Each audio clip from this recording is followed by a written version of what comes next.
나는요, 힘든 때도 많았지만 그래도 참 고맙다. 나는 이 나라에 참 고맙게 생각하고 있어요.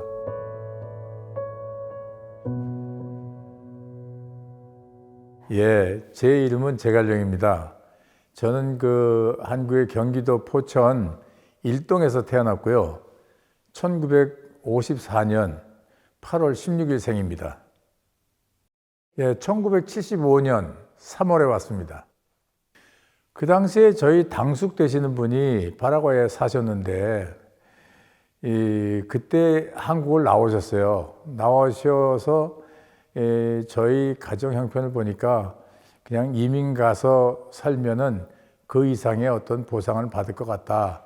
그래서 저희 아버지가 이제 형님뻘 되시니까 형님 그러지 말고 같이 그냥 이민 가십시다. 그래가지고 수속을 하게 됐습니다.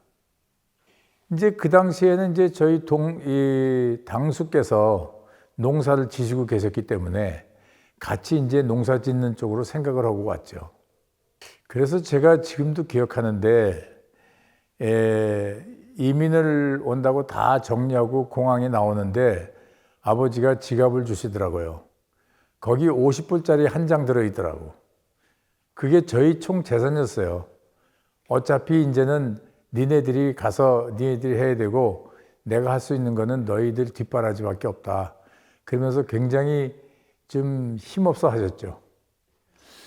저희 당수께서는 토마토 농사를 지셔가지고 아주 대성공을 하셨어요. 그거를 보고서 저도 이제 따라서 조그맣게 빈 땅을 하나 이제 현지인한테 빌려서 그 땅을 빌릴 때도 제가 땅을 빌려달라고 하니까 빌려달라고 하고 이제 그 땅값을 얼마를 줘야 되냐 그랬더니 자기가 올 때마다 토마토 몇 개만 주면 된다. 아무튼 네가 열심히 해라. 그래가지고 해서 농사를 지었는데 첫 번에 잘 되는 바람에 두 번째는 땅을 한 헥타르 정도를 빌려가지고 좀 더 크게 짓게 됐죠. 이제 그 토마토 농사를 짓다 보니까 항상 성공하는 게 아니고 때에 따라서는 토마토가 예를 들어서 10,000원 하다가 1,000원으로 이게 가격이 추락할 때도 있고 이러다 보니까는 계획을 세울 수가 없었어요. 그렇게 계획을 세울 수가 없다 보니까 아무래도 저 역시도 이렇게 좀 시내에 나가서 장사를 하든지 뭔가 다른 방법을 좀 취해야 되겠다.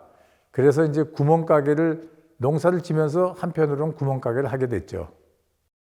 아순시연에 아주 좋은 동네가 아니고 그냥 평범한 중산층 그런 동네 한가운데 그냥 편의점 같은 그런 작은 구멍가게였었습니다.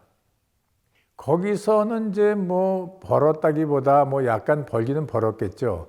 그 중에 이제 제가 결혼을 하게 되고 결혼을 하고서 그 다음에 아무래도 좀 더 확장을 해야 될 필요가 있어서 여기 교포들이 많이 모이는 사시장이라는 시장이 있어요. 그 시장에서 식품 도매업을 하기 시작했습니다. 아순시연에 제1시장, 2시장, 3시장, 4시장, 5시장 이런 시장이 있었습니다. 근데 특히 그 4시장이 규모가 제일 컸습니다.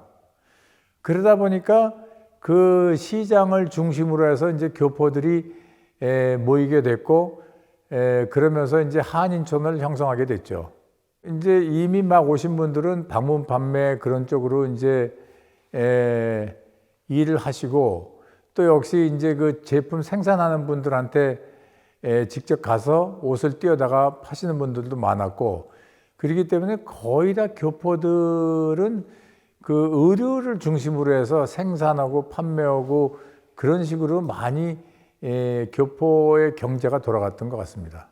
거기서 제가 느낀 게 이거 욕심이 생기는 게 한국 문구가 그렇게 좋은데 이게 한국에서 문구를 수입하면 어떨까. 그래서 이제 생각을 하고 연구하다가 처음 이제 아시안 게임이 있던 1986년도 그때 한국을 처음 나갔습니다. 11년 만에. 문구를 뭐 많이 이 대량으로 수입이 안 되니까 그 신설동인가 어디에 지금도 있습니다만 그 문구 골목이 있지 않습니까? 거기 가서 이제 문구를 조금씩 이제 구입해 가지고 수입을 하기 시작했습니다. 근데 그 크게 생각만큼 그렇지는 않았어요. 그런데 이제 그거를 하다가 제가 좀 아는 그 이 나라 현지인인데 인쇄설을 하는 친구가 있었어요. 자기가 인쇄를 하고 노트를 만들어 줄 테니까 네가 디자인을 해서 나한테 주면 내가 노트를 만들어서 너한테 납품을 시켜주마. 이제 그렇게 얘기가 돼서 문구 생산에 입문을 하게 됐습니다. 그래서 그 당시에는 노트가 새롭고 아주 산뜻하고 또 더더군다나 이제 노트 질은 종이질 같은 거는 제가 항상 최고급으로 유지를 하고 그렇게 하다 보니까는 그 노트를 파는 사람들은 아예 그냥 돈을 들고 그냥 뭐 돈을 먼저 선불을 줘가면서 저희 노트를 가져가기 시작했죠. 그래서 파라과이에서는 저희 그 문구의 그 상표가 두 손입니다. 두 손. 왜 두 손이냐? 한 손에 이 한국적인 기술과 한 손에 파라과이 노동력이 합쳐서 두 손이 됐다. 이런 식으로 제가 현지인들한테 얘기를 하죠. 그래서 두 손 노트 아니면 두 손 문구는 퀄리티도 좋고 가격도 괜찮다고 소문이 났었죠. 어느 문구점이나 어느 슈퍼마켓이나 저희 상품을 안 산 데는 없었습니다.